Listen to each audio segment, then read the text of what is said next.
Agora na Verde Vale, Jornal do Meio-Dia. As notícias de Mineiros e região. Jornal do Meio-Dia, Verde Vale. 12:07. Olá, ótima tarde para você. Estamos começando pela Verde Vale FM, uma emissora do Sistema Verde Vale de Comunicação. Mais uma edição do Jornal do Meio-Dia. Hoje é segunda-feira, 14 de março de 2022. Redação e apresentação Wesley Pereira e Daliano Oliveira. Participa dessa edição repórter J. Pereira. Vamos então aos destaques desta segunda-feira, início de semana aqui no Jornal do Meio-Dia. Prefeito Aleomar Rezende assina decreto que desobriga o uso de máscara em ambientes abertos sem aglomeração a partir de hoje, segunda-feira. Saiba como destinar o imposto de renda para entidades sociais de Mineiros. Goiás e Vila Nova decidem como mandantes na semifinal do Goianão. 2 homens são presos com mais de 55 quilos de cocaína em Turvânia. INSS volta a agendar atendimento presencial da aposentadoria. Mega Sena, ninguém acerta as 6 dezenas e prêmio vai a 165 milhões de reais. Goiás deve ganhar mais 400 mil hectares irrigados até 2040. Brasil tem 81% da população com ao menos uma dose contra a Covid-19. PIS, PASEP, 2 novos grupos recebem abono a partir desta terça-feira. Os detalhes destas e outras notícias você vai conferir a partir de agora, aqui no Jornal do Meio-Dia. Jornal do Meio-Dia. A notícia como ela é. 12:09, uma excelente tarde para você. Sejam todos bem-vindos à edição desta segunda-feira do Jornal do Meio-Dia. E a partir de hoje, os segurados do INSS poderão agendar atendimento para fazer o pedido de aposentadoria, pensão e demais benefícios de forma presencial nas agências do Instituto. O retorno dos serviços nos postos faz parte do plano de reabertura das agências da Previdência, fechadas para o público desde março de 2020, início da pandemia de Covid-19 no Brasil. O funcionamento voltou em setembro do mesmo ano, mas de forma limitada, apenas para alguns serviços, e assim permanece até hoje. O segurado precisa agendar o pedido por meio do aplicativo ou site Meu INSS ou por telefone, na Central 135. A novidade é que todos os serviços que hoje podem ser feitos pela internet ou por telefone também poderão ser realizados de forma presencial. Os atendimentos presenciais devem recomeçar em abril, conforme os agendamentos. A reabertura será escalonada, ou seja, não ocorrerá em todas as agências ao mesmo tempo. Segundo o Instituto, o público será recebido conforme a capacidade de cada agência, já que é preciso que o local esteja adaptado de acordo com as normas sanitárias para conter a disseminação do coronavírus. E ninguém acertou as 6 dezenas do concurso 2.462 da Mega Sena, realizado na noite desse sábado no Espaço Loterias Caixa em São Paulo. O prêmio acumulou mais uma vez. Confira as dezenas sorteadas: 3, 16, 23, 41, 45 e 57. A Quina teve 294 apostas ganhadoras, cada uma receberá R$ 39.145. A Quadra teve 19.576 apostas ganhadoras, cada uma levará para casa R$ 839,86. O próximo concurso tem um prêmio estimado em 165 milhões. Será o maior do ano e um dos 10 maiores dos concursos regulares da história da Mega. O sorteio acontece na próxima quarta-feira. E a assessoria do Tribunal de Justiça de Goiás informou que o júri do caso Valério Luiz de Oliveira foi adiado. O julgamento de 5 denunciados pelo crime ocorrido em 2012 aconteceria na manhã dessa segunda. No entanto, o advogado de Maurício Sampaio, um dos acusados, deixou o caso. Por lei, o réu tem o prazo de 10 dias para estabelecer uma nova defesa. Segundo o Ministério Público, Daliana, o crime ocorreu em julho de 2012 em razão de críticas feitas por Valério Luiz, que teriam desagradado o empresário Maurício Sampaio, à época ligado à direção do Atlético Goianiense. Os denunciados são Ademar Figueiredo Aguiar Filho, Djalma Gomes da Silva, Marcos Vinícius Pereira Xavier, Maurício Borges Sampaio e Urbano de Carvalho Malta. Jornal do Meio-Dia. 12:11 e agora o boletim da Polícia Rodoviária Federal do fim de semana nas rodovias federais que cortam o estado de Goiás, com o inspetor Nilton Moraes. Boa tarde aos ouvintes da Verde Vale, especialmente ao Jornal do Meio-Dia. Neste final de semana, a PRF registrou 16 acidentes que deixaram 20 pessoas feridas e 2 mortes nas rodovias federais que cortam o estado de Goiás. Esses acidentes com mortes aconteceram na BR-452 na sexta-feira à tarde, quando 2 carretas bateram frontalmente, pegaram fogo e os 2 condutores acabaram morrendo carbonizados. Tivemos ainda mais de 1.100 motoristas autuados em infrações diversas, sendo que 63 foram flagrantes de condutores ou passageiros que não usavam o cinto de segurança, 160 motoristas realizando ultrapassagens proibidas e 49 condutores foram reprovados no teste de alcoolemia. Lembrando que 24 pessoas foram detidas por crimes diversos. Inspetor Newton Moraes, da Polícia Rodoviária Federal em Goiás, para o Jornal do Meio-Dia. 12:13, voltamos falando de esporte. As 4 equipes que vão disputar a semifinal do Campeonato Goiano foram definidas: Atlético Goianiense, Goiás, Iporá e Vila Nova. Após o Tigre e o Dragão carimbarem as vagas no último sábado, foi a vez do Esmeraldino e do Lobo Guará se juntarem na reta final da competição. Como já era previsto no regulamento, o melhor colocado geral entre os 4 enfrentaria o 4º, enquanto o 2º e 3º duelariam. A única vantagem para as equipes será o mando de campo. Com isso, Goiás e Vila Nova, com as 2 melhores campanhas, vão decidir como mandante, diante de Iporá e Atlético Goianiense, respectivamente. Goiás e Iporá vão se enfrentar primeiramente no estádio Ferreirão e o segundo duelo será no estádio da Serrinha. No clássico entre Vila e Atlético Goianiense, que aconteceu 2 vezes na fase de grupos e ambas com vitórias do Tigre, o primeiro jogo será no estádio Antônio Ascioli e o decisivo será no Onésio Brasileiro Alvarenga. Representantes da FIFA vão receber nesta segunda-feira uma delegação da Anistia Internacional, organização não governamental que defende os direitos humanos, para discutir a situação de trabalhadores imigrantes no Catar nas obras para a Copa do Mundo de 2022. O encontro será realizado na sede da entidade máxima do futebol em Zurique. A Anistia Internacional fez diversos alertas nos últimos anos sobre a condição precária dos funcionários imigrantes nas instalações da construção do Catar. A ONG deve entregar uma petição sobre o assunto à FIFA, que promete conversar com o comitê organizador local para checar recentes avanços ou pontos que ainda precisam ser melhorados. Em relatório divulgado em novembro do ano passado, a Anistia Internacional indicou que progressos no mercado de trabalho no Catar ficaram estagnados em 2021 e práticas abusivas antigas ressurgiram. A situação de imigrantes no país continua dura para a maioria, segundo a entidade, apesar de mudanças legais a partir de 2017. Segundo reportagem do jornal inglês The Guardian, publicado em fevereiro do ano passado, no mínimo 6.500 trabalhadores imigrantes morreram no Catar desde novembro de 2010, quando o país virou a sede da Copa do Mundo de 2022. E no agronegócio, as lavouras goianas devem ganhar cerca de 400 mil novos hectares irrigados até 2040. A estimativa está no Atlas Irrigação, produzido pela Agência Nacional de Águas e Saneamento Básico. Entre 1996 e 2019, Goiás saltou de 116 mil para 670 mil hectares irrigados, um incremento de 477%, e já é o 4º estado que mais irriga no país.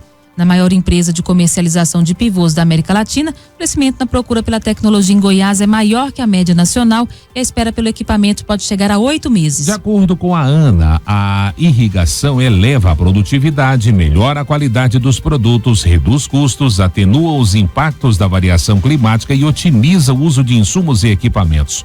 Aqui em Goiás, o sistema permite a realização de 3 safras anuais. É o que destaca o diretor-geral da Lindsay na América do Sul, líder mundial em tecnologia de irrigação, Eduardo Navarro. Mas, apesar do forte crescimento dos últimos anos, o potencial ainda é grande, pois o Brasil só irriga 6% de tudo o que planta. Navarro atribui o incremento de Goiás acima da média nacional ao alto nível de profissionalismo e adoção de tecnologias pelo agricultor goiano. Segundo ele, a região do Vale do Araguaia, que tem um volume menor de chuvas e uma maior dependência da agricultura tecnificada, é uma das que tem se destacado nesse crescimento da irrigação. O produtor goiano tem feito esse investimento até para otimizar o consumo de água. Jornal do Meio-Dia. Agora, na Verde Vale, os comentários de Alexandre Garcia. Bom dia. Você sabe que parte dos seus impostos vai ser usado pelos partidos políticos para pagarem as despesas de campanha eleitoral deste ano? Alguém perguntou para você se podia usar um imposto para isso? Porque quando a gente paga imposto, a gente sabe que vai para a educação, vai para a saúde, vai para a infraestrutura, vai para sustentar funcionário público, vai para a segurança pública, né? Mas não para financiar a campanha eleitoral de partido que a gente nem conhece, às vezes a gente detesta. E o nosso dinheiro, o dinheiro do nosso suor, está indo para esse partido. Pois o jurista Modesto Carvalhosa estranhou, dizendo que deveria haver, no mínimo, um plebiscito. Eu até acho que talvez seja referendo aí, porque é para perguntar, né? Para perguntar para a gente, para nós, pagadores de impostos, você quer que o seu imposto seja usado para isso, para custear a campanha eleitoral? Pois os congressistas aprovaram, houve um recurso ao Supremo e o Supremo disse que está tudo bem, por 9-2, tudo bem. Esse é o desprezo dos congressistas e do Supremo ao pagador de impostos que sustenta toda a festa, que sustenta o Congresso e que sustenta o Supremo. É isso. Bom, falando em imposto, o presidente sancionou, já saiu no Diário Oficial, já está valendo, o ICMS, que é o imposto estadual, está uniformizado, é igual, não tem mais essa história da gasolina em Santa Catarina ser mais barata que a do Rio Grande do Sul. Do Rio Grande do Sul vai ter que ser menos, do Rio de Janeiro vai ter que ser menos também, né? Por exemplo, vai ser igual e o cálculo vai ser diferente. Não tem mais aquele cálculo esquisito que é sobre o preço estimado dentro de 15 dias, o preço final do combustível na bomba. Olha só que incrível, né? Não, agora é sobre o litro, né? Não tem mais imposto federal sobre gás de cozinha, sobre diesel, sobre a gasolina. Mesmo assim, a Petrobras aumentou, o presidente voltou a dizer que não concorda, né? Mas não vai se meter porque vai interferir no mercado. Certamente o preço do petróleo vai cair porque as negociações lá, o Zelensky, enfim, vai parar com essa mania. Faz 8 anos que ele persegue as etnias russas lá da Ucrânia, né? Com repressão, prisões, né? Há acusações de tortura, inclusive, e estava querendo botar a arma americana apontada para Moscou, né? Aí, se ele desistir disso, ainda agora no fim de semana, os russos bombardearam uma base militar que recebia, onde os americanos despejavam armas e munições. Aliás, a notícia aqui no Brasil diz que foi um atentado. Não, foi um ato de guerra, né? De defesa da Rússia. Mas, enfim, essa é uma outra questão. Mas as conversações estão indo, o Zelensky deve desistir das maluquices dele como comediante, né? E o preço vai cair. Mas, mesmo assim, uma juíza deu 72 horas para o governo explicar por que aumentou o combustível, né? Ela vai ter que encaminhar um pedido também para o Biden, para o Zelensky, para o Putin, né? Para saber por que aumentou o preço do petróleo. É incrível, é incrível. Bom, o presidente Bolsonaro, no fim de semana, foi visitar um acampamento de refugiados afegãos que o Brasil recebeu de braços abertos, lá em Lusiânia, que fica a 1 hora de Brasília, de carro, e os convidou para almoçar no Palácio Alvorada. Ontem chegaram 2 ônibus com mais de 70 afegãos, inclusive a Maria, um bebezinho que já nasceu no Brasil, ficou no colo da primeira-dama o tempo todo, quase o tempo todo. Tiveram um bom almoço, arroz, feijão, carne, frango, batata frita e salada. Depois usaram a piscina do Palácio Alvorada enfim, foi uma recepção que o presidente quis dar a esses cristãos que seriam mortos pelos fanáticos talibãs, né? As mulheres que vieram foi porque não puderam mais trabalhar, foram proibidas de trabalhar por lá e estão todos querendo aprender português e ficar por aqui com muita saudade, claro, de sua terra natal. De Brasília, Alexandre Garcia.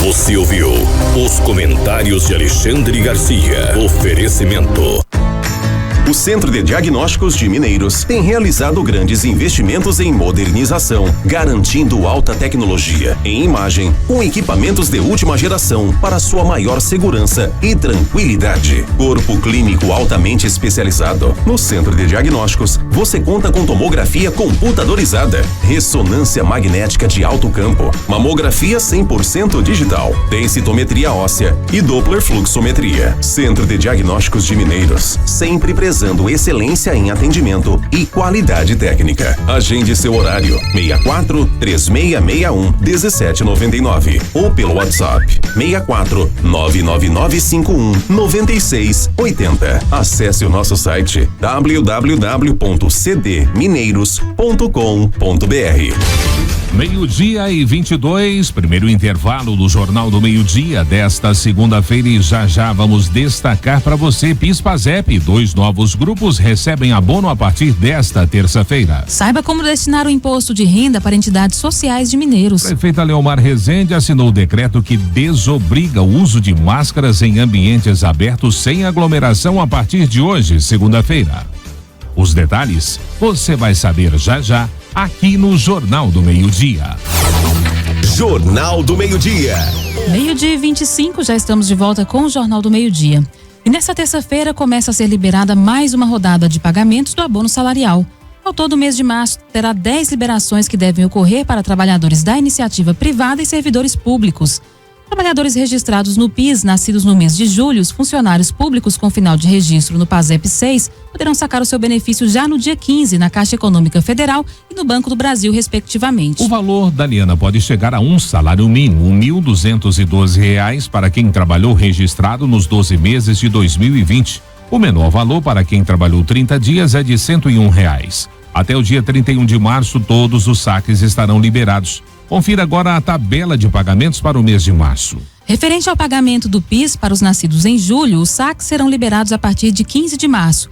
Nascidos em agosto, 17 de março, nascidos em setembro, dia 22 de março, outubro, dia 24 de março, novembro, dia 29 e os nascidos em dezembro, dia 31 de março. Pagamentos do PASEP, final da inscrição é o que vale. Anote aí a data do pagamento. Final 6, 15 de março. Final 7, dia 17 de março. Final 8, 22 de março. E final 9, 24 de março.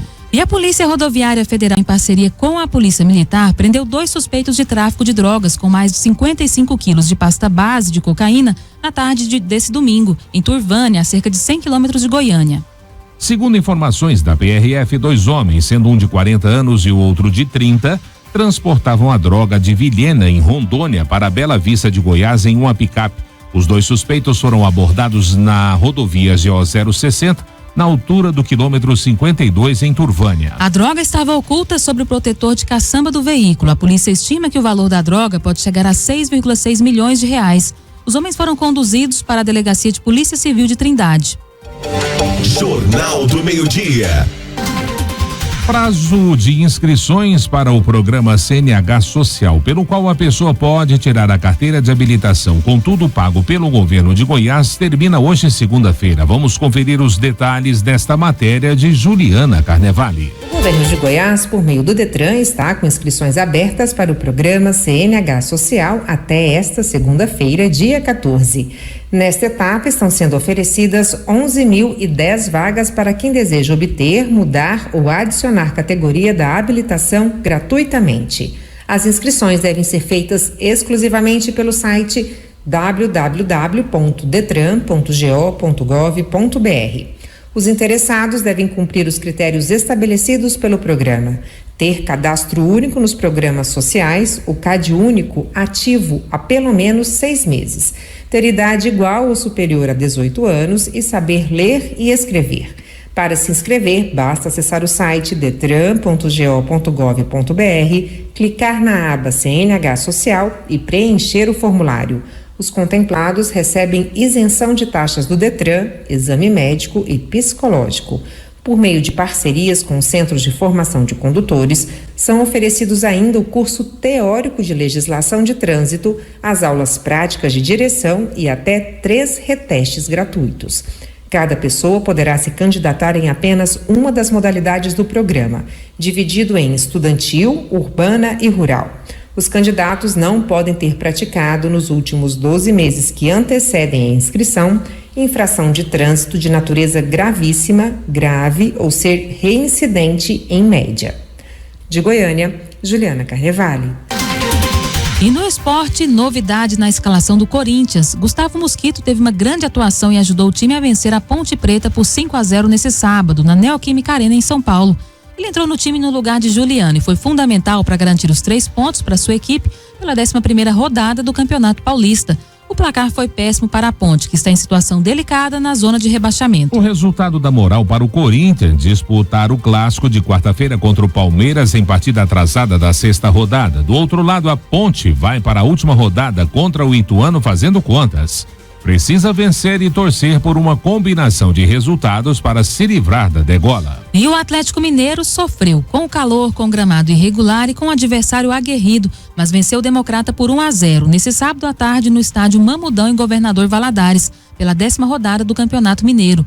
Resultado positivo no Vale do Aço, com o gol do argentino Nátio Fernandes nos minutos finais, deixa o time alvinegro muito perto de garantir a primeira colocação da fase de classificação, o que dá vantagens para as fases finais da competição. Agora, com 25 pontos, o Atlético Mineiro abriu 6 de vantagem para o Atlético Clube e Cruzeiro, que ainda jogarão nesta rodada. Neste domingo enfrentam Caldense e Pouso Alegre, respectivamente, e se não vencerem, não conseguirão mais alcançar o clube alvinegro na tabela de classificação. E no agronegócio, a Subsecretaria de Mercados Agropecuários da Argentina emitiu um comunicado ontem informando aos exportadores que até um novo aviso as exportações de farelo e óleo de soja estão suspensas. Segundo as informações da Liana de Fontes e portais locais, a medida antecede um aumento das chamadas retenções. As taxas recolhidas pelo governo federal sobre as exportações de grãos e derivados, hoje em 31% sobre ambos os subprodutos. A expectativa é de que a nova taxação seja de 33%, hoje cobrada somente sobre o grão de soja. A suspensão se dará até a aprovação do governo da elevação de tarifas de exportação desses 2 produtos,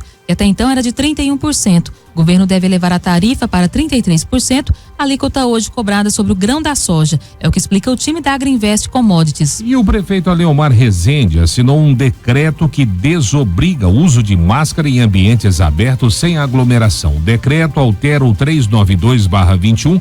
O documento considera a nota técnica 3/2022 do Código de Mineiros, no mesmo sentido da recomendação do 02/22 da Secretaria Estadual de Saúde. A Prefeitura de Mineiros segue a recomendação feita pela Secretaria de Estado da Saúde, que publicou na quinta-feira um documento sobre a flexibilização do uso de máscaras em ambientes abertos naqueles municípios que já alcançaram a cobertura vacinal contra a Covid-19 igual ou superior a 75% da população com mais de 5 anos. Com esquema primário vacinal completo, a segunda dose ou a dose única. O uso de máscaras como equipamento de proteção individual devem continuar sendo incentivado para pessoas imunodeprimidas com comorbidades de alto risco, moradores não vacinados e com sintomas de síndrome gripal, mesmo em locais abertos e sem aglomeração. É o que recomenda a Secretaria Estadual da Saúde. Prefeito Aleomar Rezende observou que é preciso um esforço coletivo para avançar ainda mais no sentido de que toda a população possa completar o ciclo vacinal. Ele destaca que a prevenção continua com o uso de máscaras em ambientes coletivos fechados, entre eles o transporte público, aeroportos, rodoviárias e escolas. Nesse sentido, o decreto 209/22 prorroga medidas excepcionais restritivas por prazo determinado em decorrência da pandemia da Covid-19.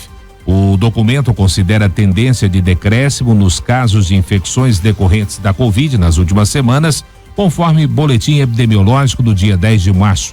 O documento entra em vigor hoje, segunda-feira. Jornal do Meio-Dia. E a Receita Federal já começou a receber o imposto de renda. Aqui em Mineiros, o Conselho Municipal dos Direitos da Criança e Adolescente e o Conselho Municipal do Idoso promovem um movimento de conscientização sobre a destinação de parte do valor do imposto que pode ser direcionado para o desenvolvimento de projetos socioassistenciais na cidade. Quem explica melhor esse assunto é a presidente do Conselho da Criança e Adolescente, Elaine Cristina Alves Sintra.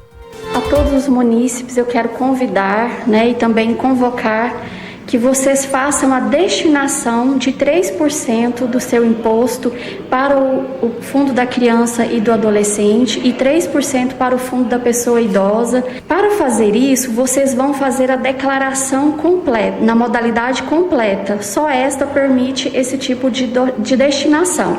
Então, vocês vão, depois de preencherem alguns dados, vocês vão na aba destinar na própria declaração.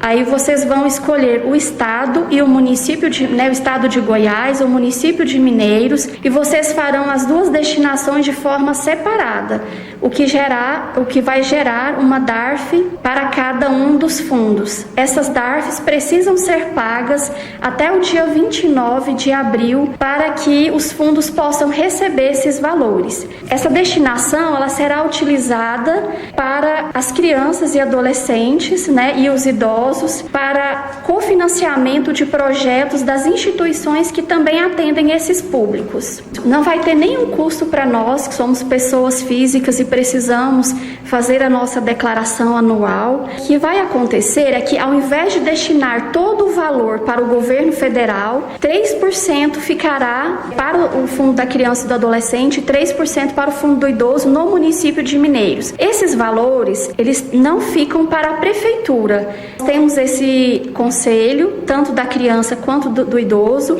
Existem pessoas que estão ali, que são gestores e que também são conselheiros de direitos. Eles vão votar, para saber de que forma o dinheiro será utilizado. Nós conversamos agora também com a presidente do Conselho Municipal do Idoso, Ellen Rezende Pereira Campos. Elane aqui explicou um pouco sobre essa campanha Leão Amigo. Qual que é a importância das pessoas fazerem essa destinação? A importância é porque esses recursos serão destinados a benefícios diretamente aos idosos, crianças e adolescentes. Ao Fundo do Idoso, o recurso destinado ao Fundo do Idoso poderá ser usado tanto para campanhas, capacitação dos próprios conselheiros, eventos, projetos e ações relacionadas aos idosos. Então a gente precisa ter ações que tragam benefício à população idosa. E não só à população idosa, mas como a Elaine também ressaltou, às crianças e adolescentes também. Pois temos o entendimento que são duas populações geralmente mais vulneráveis, que precisam de ter mais atenção. Nós do Conselho do Idoso recebemos com frequência denúncias de que tem idosos em situação de risco, que está em situação de vulnerabilidade, situação de violação de direitos. Esses recursos que poderão vir ao fundo, e esse ano, aproveito para ressaltar que é a primeira vez que o Fundo do Idoso estará com essa possibilidade na declaração do imposto de renda. Será possível ajudar vários idosos que são atendidos e acompanhados pelo Conselho. Aproveito para esclarecer que as pessoas que têm a declaração feita por forma própria, sem o uso do contador, se tiver alguma dúvida, nós temos alguns vídeos ensinando passo a passo para fazer essa declaração. Pode ligar lá na Secretaria de Assistência Social, que é onde fica o Conselho do Idoso, que é o 3661-0033, que diante das nossas possibilidades a gente orienta. 12:37, último intervalo do Jornal do Meio-Dia desta segunda-feira, e já a gente volta abrindo espaço para nossa redação. De lá chega o repórter J. Pereira trazendo as informações do fim de semana em Mineiros e região. Em busca de fertilizantes, ministra tem encontro com Potash Brasil no Canadá. Brasil tem 81,6% da população com ao menos uma dose contra a Covid. Os detalhes você vai saber já aqui no Jornal do Meio-Dia, não saia daí. Jornal do Meio-Dia. 12:39, já retornamos com o Jornal do Meio-Dia desta segunda-feira, início de semana, aqui pela Verde Vale FM, uma emissora do Sistema Verde Vale de Comunicação. Olha, o Brasil registrou a aplicação de 134 mil novas doses de vacina contra a Covid neste domingo.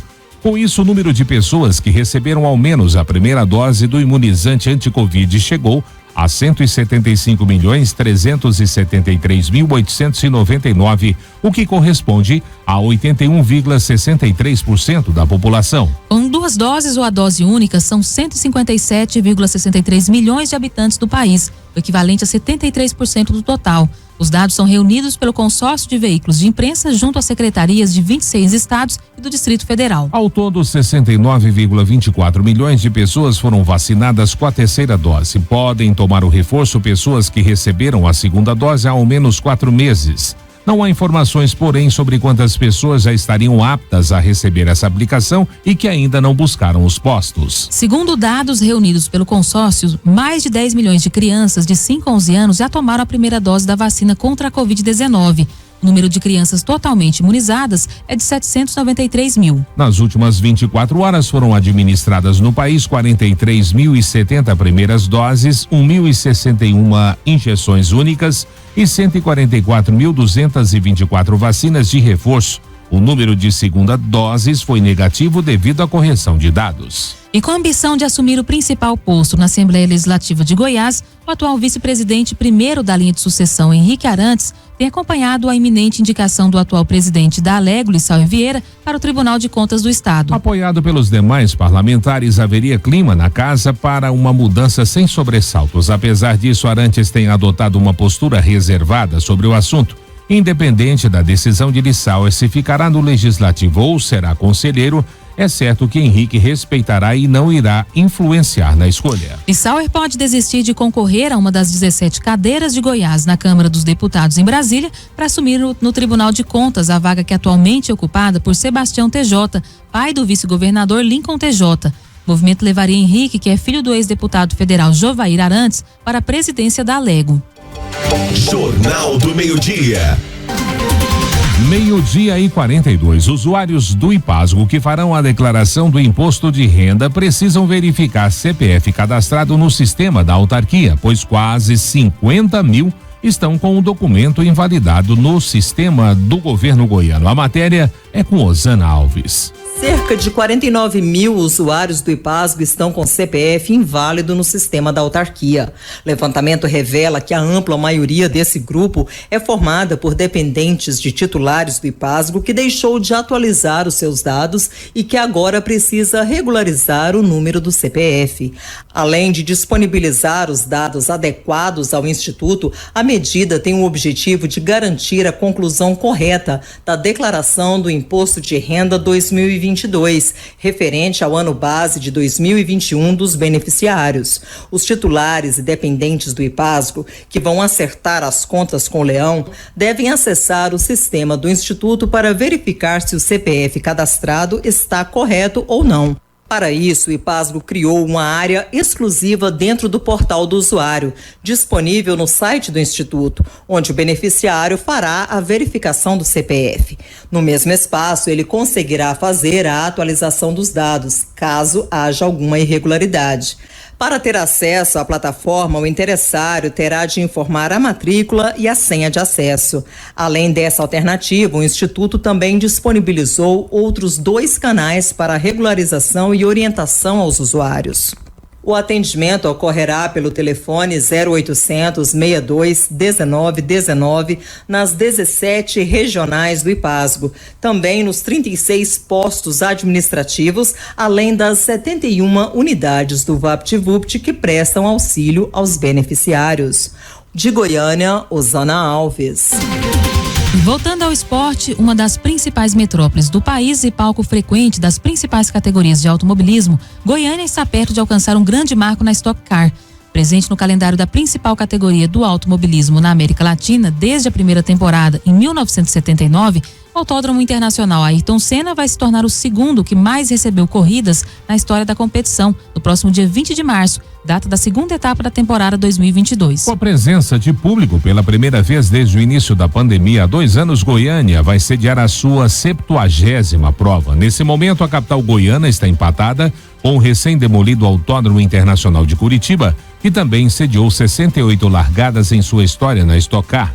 Goiânia ficará atrás apenas de Interlagos, que entre o 1979 e o último dia 13 de fevereiro recebeu 142 provas da categoria.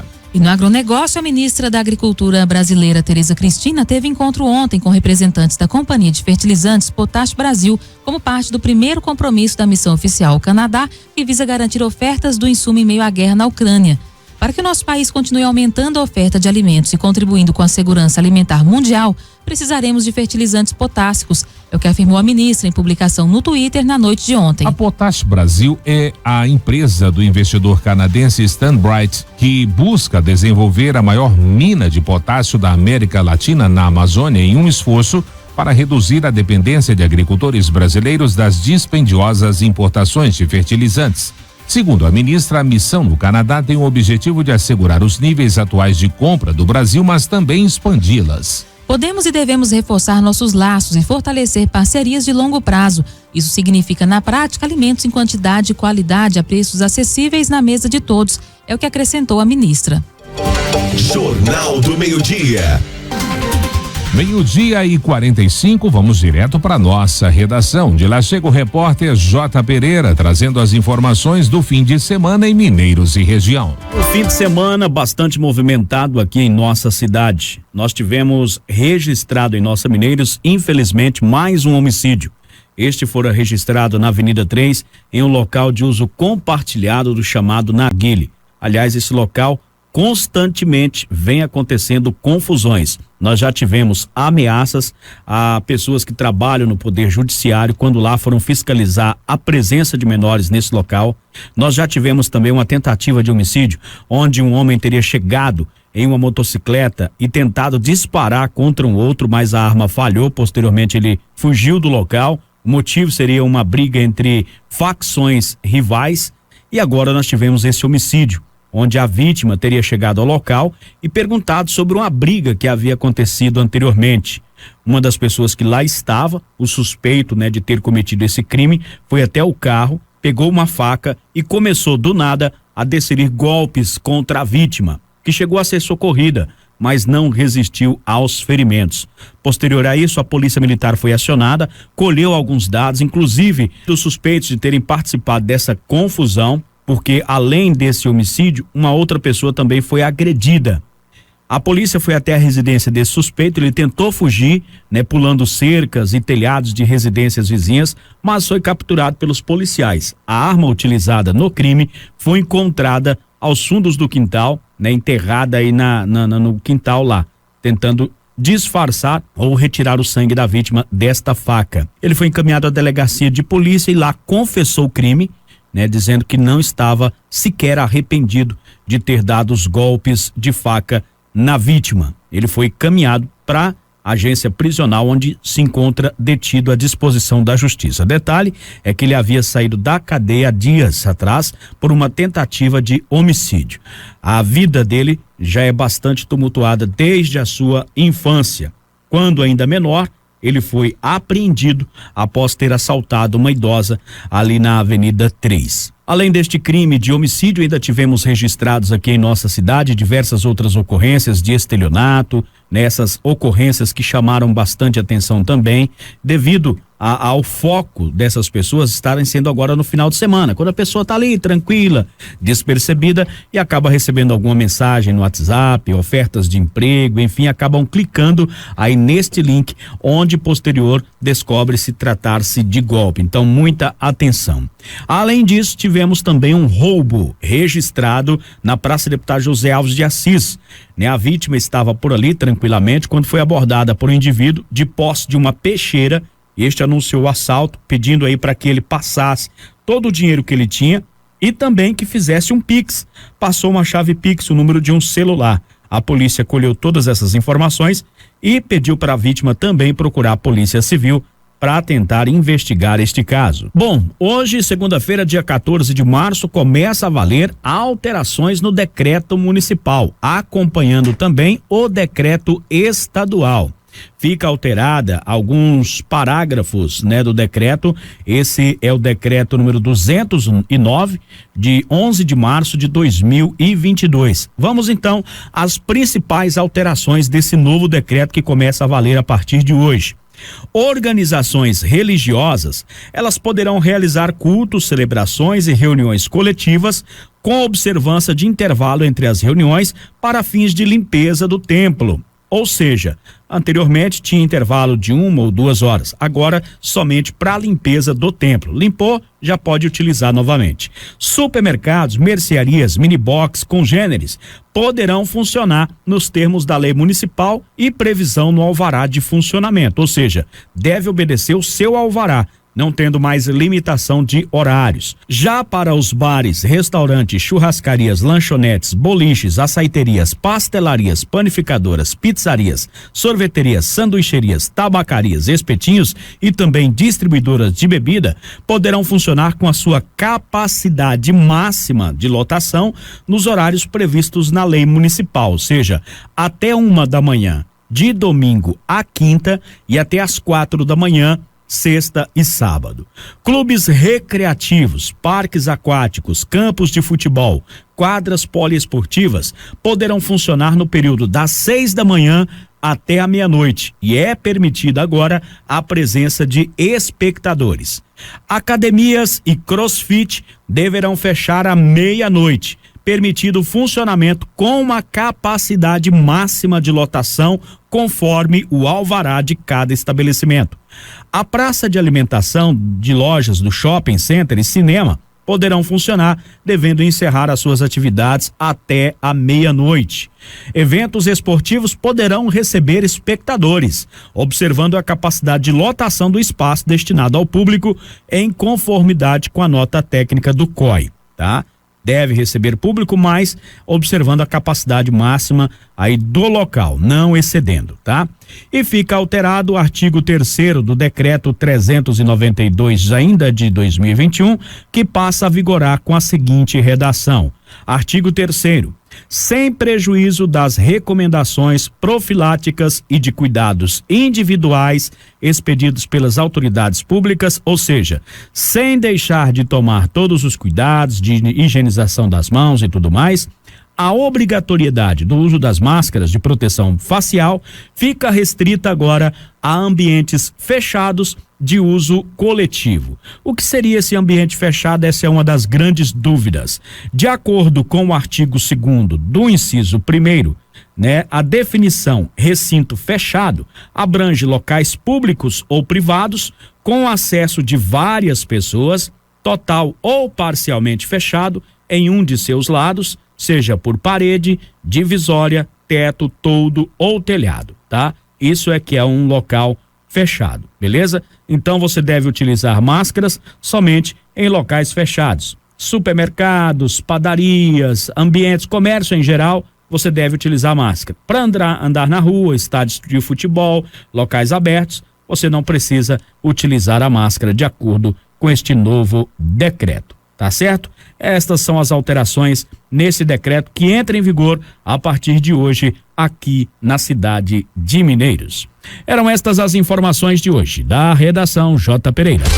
12:53, chegamos assim ao final desta edição do Jornal do Meio-Dia. Estas e outras notícias você vai encontrar nas nossas redes sociais. No Instagram e no Twitter, @VerdeVale Mineiros, no site www.verdevale103.com.br e na nossa fanpage facebook.com/Verdevale Mineiros, de hora em hora na programação Verde Vale 103,7 ou ainda em caráter excepcional. Jornal do Meio-Dia, jornalismo imparcial, a verdade sempre em primeiro lugar.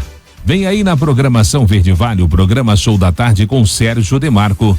Para você, uma ótima tarde de segunda e uma excelente semana. O Jornal do Meio-Dia estará de volta amanhã. Boa tarde.